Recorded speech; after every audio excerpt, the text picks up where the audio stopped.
Hello and welcome to another video. Today I have the long-awaited iPhone 15. This is the iPhone 15 Plus. It's the pink version. We're replacing my wife's phone. This was a 13 Pro Max with a 15 Plus. The reason we decided to go with the 15 Plus rather than the Pro version is that she does not need the telephoto lens. She doesn't need the faster transfer rates with the USB-C. This does have the USB-C. It does have the dynamic island. So enough reasons to upgrade, but not quite enough to go for the $300 upgrade to the Pro version. So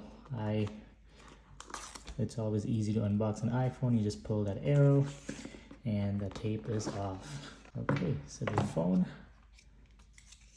is pretty sleek looking. This is a matte finish on the back, the glossy finish, as you can see the light reflecting off at the Apple logo, and the camera bump much smaller than the Pro version. She has the 13 Pro Max currently, and you can see the camera bump is quite large on the Pro version of the phone, much smaller on the non-Pro version, but the only thing missing is really the telephoto lens.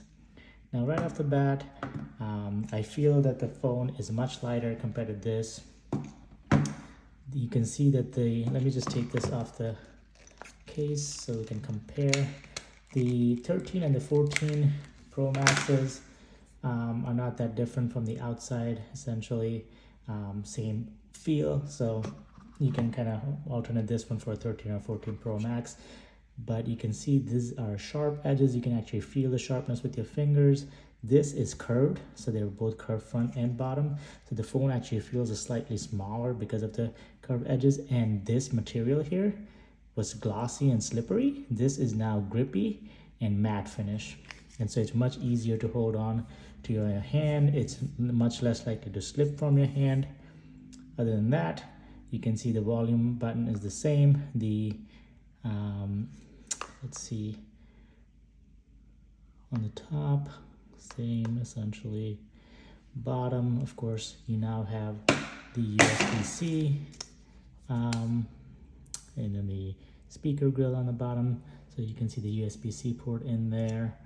And let's peel off the screen protector here, and on the top you can see the dynamic island. Let's go ahead and turn it on for the first time. Well, let's look at the side first. You still have the volume slider in the 15 Plus version. The Pro version will now have a multi-use button, so just a button here that you can change the purpose of that button. The volume rocker on this side is the same. You see there is no SIM tray, so they've actually completely gotten rid of the SIM tray off of the iPhone 15. If there was a SIM card in here that I was using, I will not be able to insert it into this phone. This one is meant for T-Mobile. I'm not sure if in other countries they're still required to provide a SIM tray, but definitely not in the United States for T-Mobile. Let's see what else is in the box. We have just a quick start guide.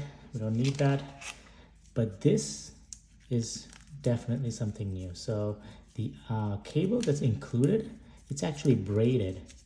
Let's go ahead and pull that out of here. This is a very nice cable. I'm impressed with this cable actually. Instead of the old grippy cables, this is a braided cable, and it's actually very easy to bend, very bendy, very easy, very malleable.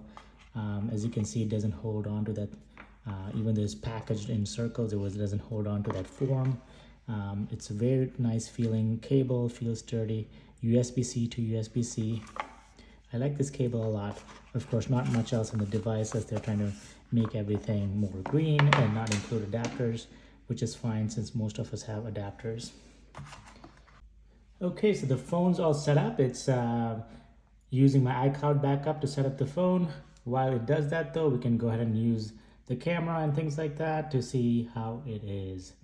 So on this phone, it's showing me portraits in photo mode. Okay, let's go to video mode. All right, so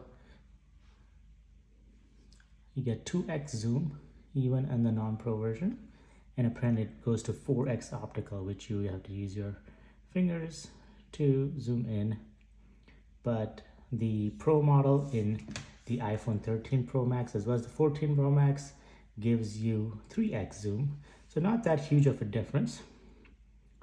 So you have the 1x and then you have the 2x using the main sensor versus 3x using the telephoto zoom on the older Pro models. So you still get some zoom, and of course you get more zoom if you use your fingers.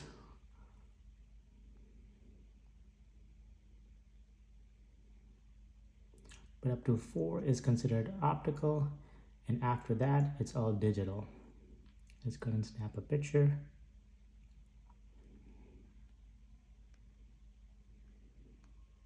So you still see some noise. Of course it's not bright there because I'm using a studio light to light my work surface, and that's like the distant part of the table which I'm zooming into. Let's play some music. Well, the YouTube video is still, YouTube app is still loading. That means I won't be able to play copyright-free music. That's okay.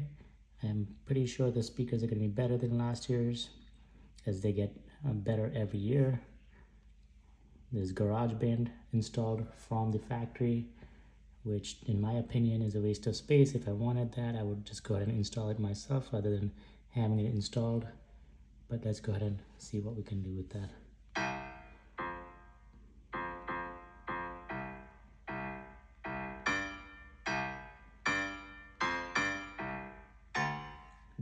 The volume, wow, I think the audio is really good. It sounds very full. The bass is good.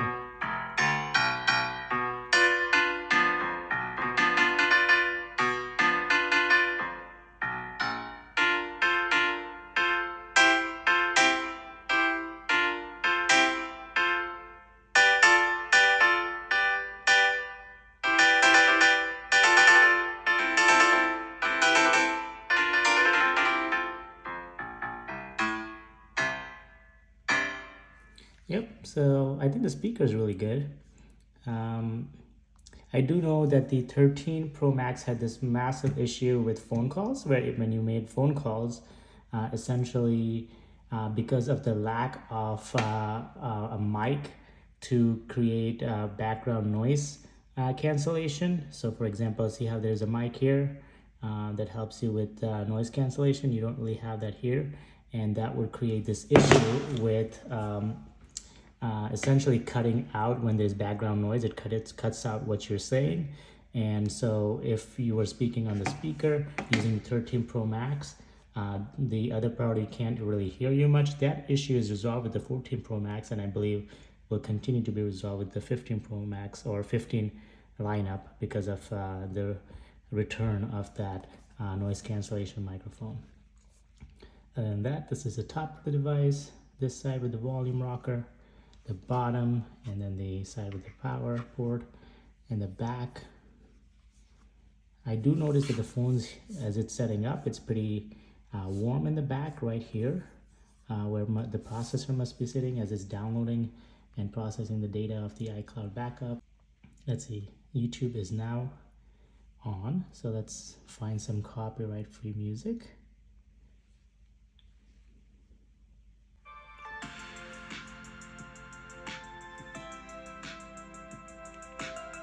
This is about a third of the way up. About halfway. 75%. 90% or so. And full volume.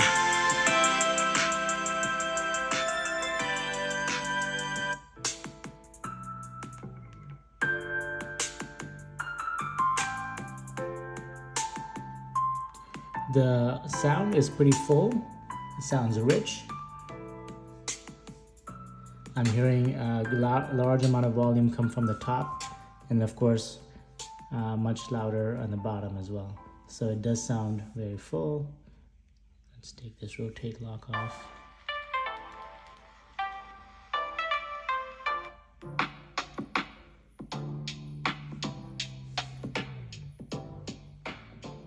It's surprising actually, the volume coming from the bottom and the top sounds about the same. In fact, it sounds like there's more volume coming from here, but I know it's not true. I think it's just that this one's facing that way and this one's facing towards me. So it is impressive what kind of speaker they packed up top. It seems to be just as loud as the one in the bottom.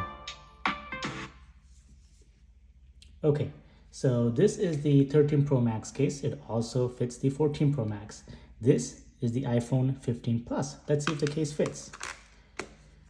Okay, clicky, clicky. All right, you got the space for the volume rocker.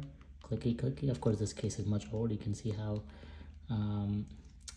rubbed off it is. Yeah, fits just fine. Fits perfectly, actually. You can see some part of that little speaker grill may be covered, but just a little part of that. And of course, you have a much bigger cutout with the 13 Pro Max.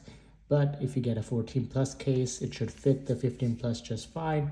If you have the old 14 Pro or 13 Pro Max case that you like, you can go ahead and use that with the 15 Plus. You won't be able to use it with the 15 Pro Max, but you will be able to use it with the 15 Plus. So that's it for this video. If you have any questions, leave them in the comment section below and I'll be happy to answer. Otherwise, like, subscribe, comment, and I'll see you on the next one.